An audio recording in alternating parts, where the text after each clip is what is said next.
Hey, how's it going, everybody? Welcome to a special episode I have today. It is December 2019. It's the last year of the decade and the last month of the decade, which means that I'm going to be giving my top 10 movies of the 2010s. Now, before I give that list off, just as a reminder, please obviously watch, but please like, share, comment, and more importantly subscribe and hit that notification button, the little bell symbol. So if you hit that, you'll get any future videos that I make, and also check out some of my other stuff as well if you haven't seen it. It's really cool, and I really appreciate it. So, alright, back to the top 10 movies of the 2010s. Now, what I'm going to do is, I'm not listing off what is the best. I'm kind of just doing it by year. At the end, I will give my award to what I think is the best movie of the decade. I have a little award here. This is my own Nakatomi Plaza Tower. Now, I didn't have anything, but I just needed like an award, I guess, to give out. This is a great award because it's a reminder of how good Hollywood commercial movies can be. I appreciate all sorts of types of movies that are made, independent, commercial, comic book, action, horror, whatever, but this is just like a symbol of an example of how well a good studio Hollywood film can be. And obviously I'm referencing Die Hard, but this is just like an example of it. So, all right, let's go to the list. Let's start listing them off. Okay, 2010, Inception. Inception came out July 16th, 2010. This is Christopher Nolan's dream project of his own original movie that thankfully, due to the success of Batman Begins and Dark Knight, he was able to make this film. It's a great movie. It starts off as a heist, but then it turns into an adventure film. This cast is wonderful. This is the movie that made Tom Hardy a household name. And I remember the trailers at the very end, he was the guy that had the big grenade launcher, and he was like, you mustn't be afraid to dream a little bigger, darling. You mustn't be afraid to dream a little bigger, darling.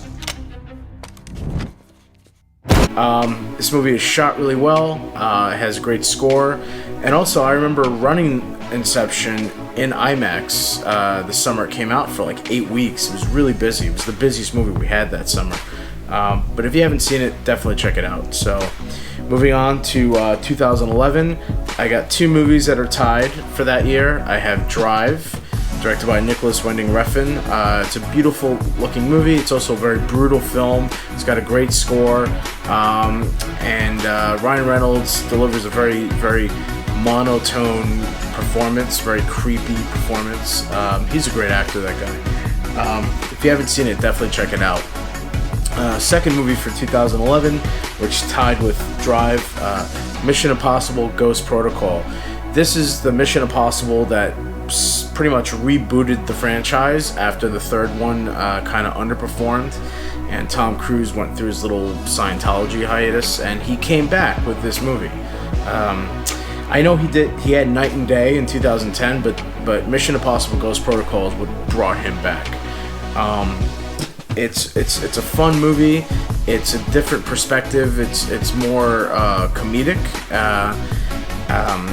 and Brad Bird directed this. He's known for Incredibles and Iron Giant. This was Brad Bird's first live-action feature film. And also this movie was shot with IMAX cameras. When Tom Cruise is climbing the Burj Khalifa, that was shot in IMAX, or when he's driving in the sandstorm, shot in IMAX, and just various other stuff. But yeah, it was a great movie. It was fun, you know. It came out, I think, December 2011. So, all right, moving on to 2012. 2012, Skyfall. Skyfall is James Bond, I think the 23rd James Bond film. Quantum of Solace left a bad taste in everybody's mouth. That was not a good movie. But the producers of James Bond, redeemed themselves with Skyfall. They hired Sam Mendes to direct. Roger Deakins was the DP. The Skyfall was treated with real respect in terms of filmmaking. I don't think it was shot on film, but it was shot on digital, but it still looked great. The hiring of Javier Bardem as the villain was awesome. Daniel Craig was great. This is an awesome James Bond movie. Unfortunately, Spectre did not make the list. It's not a great film, but Skyfall was, I thought, the best of 2012. Okay, moving on to 2013, The Wolf of Wall Street. The Wolf of Wall Street is Martin Scorsese, Leonardo DiCaprio. This was a Christmas release, December 25th, 2013. This movie's awesome. It's for like 3 hours, I think, or 3.5 hours, or somewhere around there. It's just non-stop entertainment. It's just, great characters, great directing, so much drama and comedy, and this movie, just the surprising amount of sexual content in this film was like really out of control. And the drug usage, it was just all the cocaine and sex. I don't know how they got away with making a movie like this, but we'll probably never see a movie like this ever again. But it was good. It was a good movie. It was well made. It's based on a true story loosely, and all the characters are scumbags. But it was one of probably the last great Martin Scorsese film, in my opinion. Okay, moving on. 2014. 2014 is Interstellar. Interstellar is Matthew McConaughey delivering another great performance after his Oscar win. It's Christopher Nolan. It's Christopher Nolan sci-fi. It's very practical. It's, I guess, an attempt to creating a 2001 Space Odyssey for today. And it's an okay. Look, I liked the movie. I thought it was the best of 2014, but it's still the pacing is like a bit of an issue. But it's good, and it's shot with IMAX. Half the film is shot with IMAX. It's beautifully shot. The IMAX footage is great, and I remember running this on IMAX film when it first came out for about 4 or 5 weeks. So I saw it plenty of times. Okay, moving on to 2015. 2015, we have Mission Impossible: Rogue Nation. Rogue Nation is, such an example of how sequels just keep getting better and better. Tom Cruise is back, and Christopher McQuarrie, first time directing a Mission Impossible. He's mostly a writer. But this movie really displays how much Tom Cruise cares about filmmaking. He really cares about making a good movie. I mean, yes, it's Tom Cruise as an ego, and it's really about him, but he lately he's been trying to give more space for supporting actors to kind of prove themselves, and he cares about shooting movies well, and writing, and just good storytelling. And that's what this displayed in here, because it was the 5th movie. And at this point, normally a 5th movie is kind of like beating a dead horse with a stick. It's very rare for a franchise to kind of move on and succeed the way this did. All right, 2016. 2016 is The Nice Guys. Written and directed by Shane Black. If you don't know who he is, Shane Black has made the Lethal Weapon film, or he wrote Lethal Weapon, Last Boy Scout, Long Kiss Goodnight. He's pretty much a buddy cop, writing formula machine. Good one-liners. Nice Guys had great production design. costumes. It took place, I think, the summer of 77 or sometime in 1977. No, wait, Christmas, around Christmas. Shane Black movies are always set around Christmas. And it paired two actors that no one has ever expected to ever be paired with before. Paired up before. It's Ryan Gosling and Russell Crowe. And man, their dynamic is great. It's incredible. So definitely check this movie out. It was the best of 2016. Okay, 2017. For 2017, I didn't see too many movies that year, but I saw a few, and I will say Dunkirk. Dunkirk was a war film. It was really short. It exceeded my expectations. I just looked at the trailers and was like, oh yeah, another war movie, like, you know, this is not going to do well. And it was actually pretty good, you know.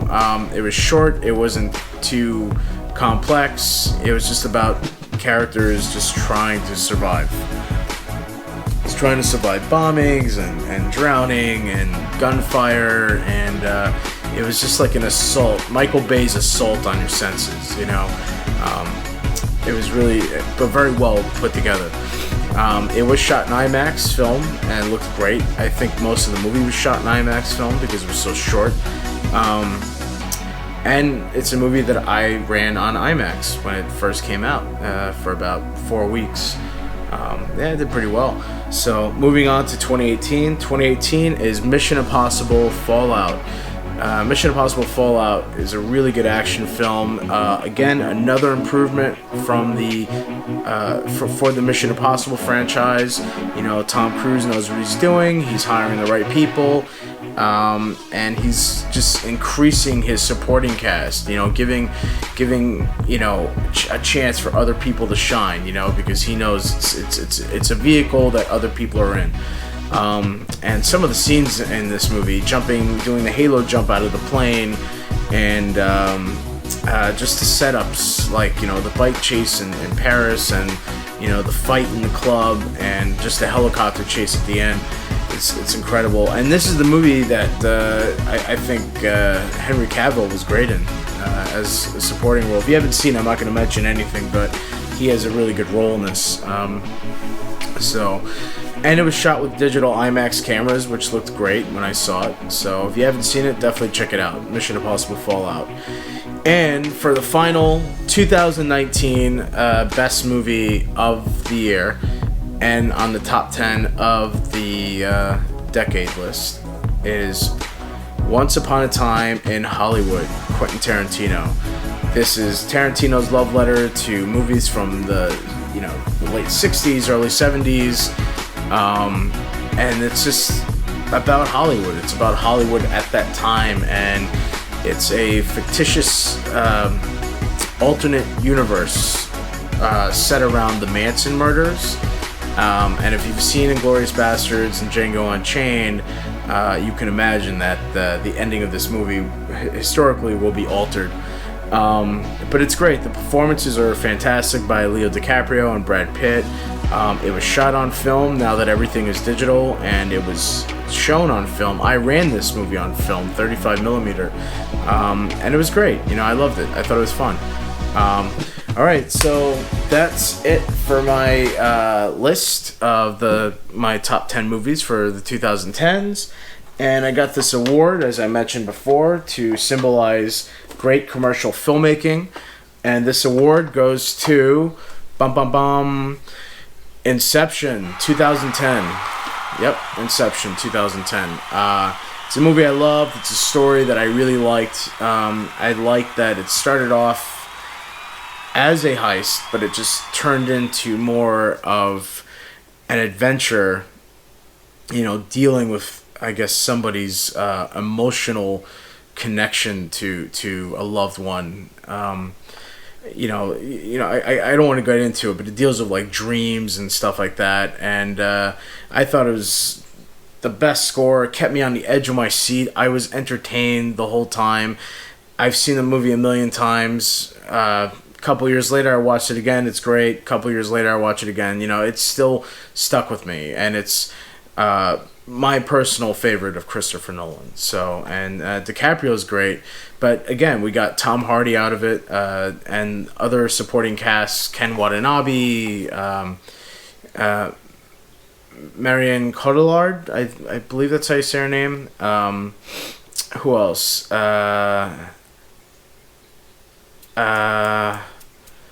Paige. I forgot her first name.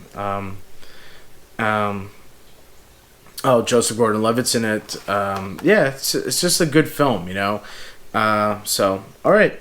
I hope everybody enjoyed. So, definitely comment and write what you thought. I'm sure some people will disagree with me, you know.